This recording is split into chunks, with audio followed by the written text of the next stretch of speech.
Salut les passionnés, on se retrouve pour un petit check-up de la semaine 3 du GOP avec un petit tuto sur les contrastes.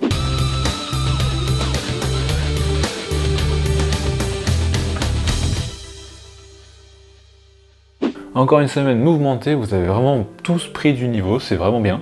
Les photos, c'est quand même beaucoup mieux qu'avant. Il y a encore 2-3 petits récalcitrants, mais de moins en moins, donc vraiment bravo à vous tous pour les photos. Je vous ai demandé dans le groupe quelque chose que vous voulez que j'explique un petit peu mieux, et la question que j'ai trouvée le plus pertinent, c'était pour les contrastes. Je vous mets souvent contraste, je vais encore en mettre là tout à l'heure, sous les photos, et je vais expliquer un tout petit peu mieux qu'est-ce que j'entends par contraste. Et je vais en donner 3 types différents. Il y en a plus, mais je vais vous en donner 3 assez abordables et qui pourront vraiment égayer vos figurines rapidement.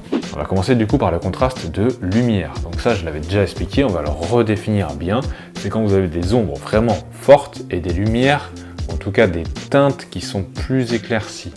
Vraiment plus clair. Vous n'êtes pas obligé d'aller du noir au blanc. Ça peut être du bleu très foncé à du bleu très clair, en restant dans le bleu. Mais il faut vraiment qu'il y ait une différence de couleur nette. Deuxièmement, le contraste de couleur. Pour le contraste de couleur, vous aurez besoin du cercle chromatique. Ça, c'est très important, c'est très intéressant et très utile. Il faut vraiment que vous l'imprimiez ou que vous le gardiez tout le temps à portée de vous pour pouvoir vous y référer. Pour faire simple, le contraste de couleur, c'est vous prenez une couleur, l'opposé, et si vous arrivez à caler les deux, ça fera du contraste. Par exemple, sur le cercle chromatique, vous voyez que le rouge, un peu saturé, est opposé au bleu clair, par exemple. Gardez ça en tête, on va voir sur une seule figurine les 3 contrastes dont je viens de parler. Et enfin, on va voir le contraste de saturation-désaturation, qui peut être très utile, surtout pour les socles. Vous n'êtes pas sans savoir qu'il y a plusieurs bleus dans la nature. Un bleu ciel, ça ne sera pas du tout pareil que le bleu d'océan. D'ailleurs, c'est pour ça que les deux ne se joignent pas. Il y a des couleurs qui sont saturées et d'autres qui le sont moins de base, mais vous pouvez quasiment toujours fortement saturer une couleur ou fortement la désaturer. Comme j'avais dit dans la vidéo sur les sous-couches par rapport à la sous-couche zénitale, le blanc désature fortement les couleurs, surtout quand il est appliqué directement. Donc dès que vous ferez un éclairci jusqu'au blanc, vous allez fortement désaturer la couleur. Ça, c'est à retenir. Et vous pouvez donc jouer de contraste entre des couleurs saturées et désaturées. Donc par exemple, si on prend en compte tout ce que je viens de dire, les 3 contrastes, on peut les retrouver par exemple sur mon Magnus. Le contraste de lumière, bon, je vous l'apprends pas, vous regardez l'armure, il y a des zones qui sont carrément noires. Je suis carrément allé à la Baden Black pour assombrir le tout et créer un effet de lumière. Donc là, vous voyez très bien le contraste de lumière. Pour le contraste des couleurs, regardez la différence par exemple entre le bras et les ailes. Ce rouge contraste fortement avec le bleu. C'est également un contraste chaud-froid, mais ça on verra plus tard dans une vidéo que je consacrerai exprès au contraste. Au niveau des choix de couleurs, le bleu que j'ai mis sur les ailes n'est pas le même que le bleu du sort par exemple, justement pour que ça contraste mieux avec les bras et la peau, car c'était beaucoup plus lié.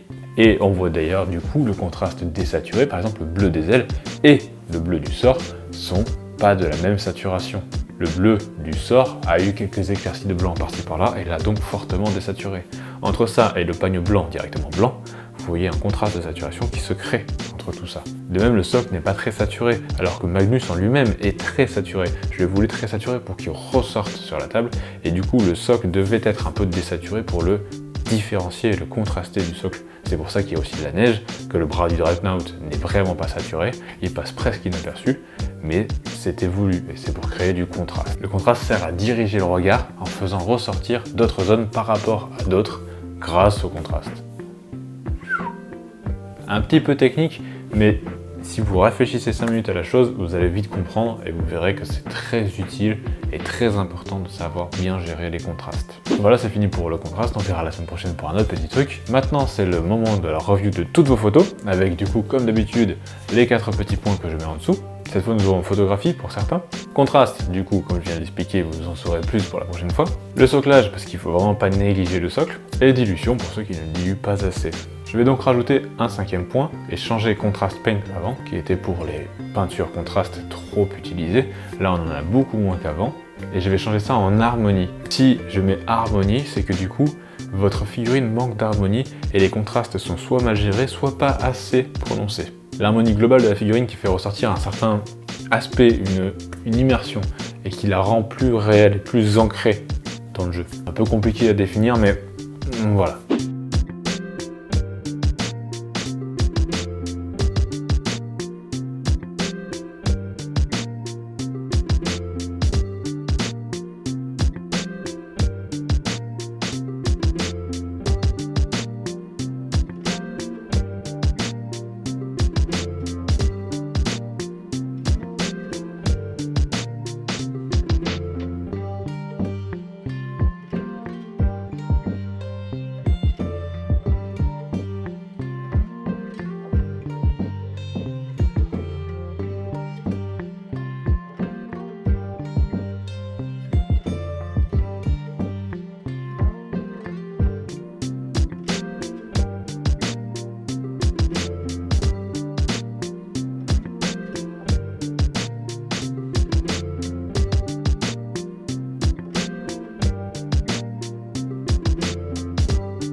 Et voilà, et maintenant on va passer au nom des gagnants que j'ai noté sur mon calepin. Alors, dans la catégorie 1, nous avons en troisième position Ben Dakota. En deuxième position, Thomas Hervieux. Et en première position, Pierre Lombardi. Dans la catégorie 2, nous avons en troisième position ma copine, qui a fait un petit Space Marine.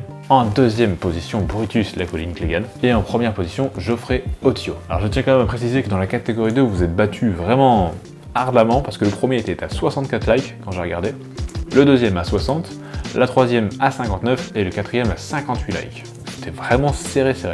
Dans la catégorie 3, nous avions Olivier Bentosa. En deuxième place, nous avons Greg Morel. Et en première place, vous avez Pierre Alexis, avec son Super Space Marine qui a vraiment explosé les scores avec 316 likes.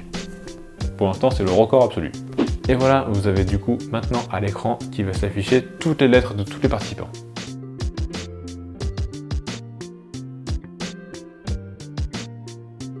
Et voilà, c'est tout pour aujourd'hui. J'espère que vous serez encore chaud patate et motivé pour participer la semaine prochaine. Cette semaine, c'est les socles de 50 mm ou moins. Allez, à vos pinceaux, restez cool, motivés et vous êtes super sympa sur le groupe, c'est toujours ultra agréable. Merci beaucoup à vous. Et voilà, c'est tout pour cette petite vidéo. N'hésitez pas à lâcher un petit pouce si elle vous a plu, à commenter pour féliciter, encourager ou même donner des commentaires constructifs aux participants dans les photos. N'oubliez pas de vous abonner au clocher pour ne pas rater la suite des vidéos et partager la vidéo, c'est le plus important pour la chaîne. Merci beaucoup à vous. Et en attendant la suite, je vous dis bon jeu, bonne peinture, ciao.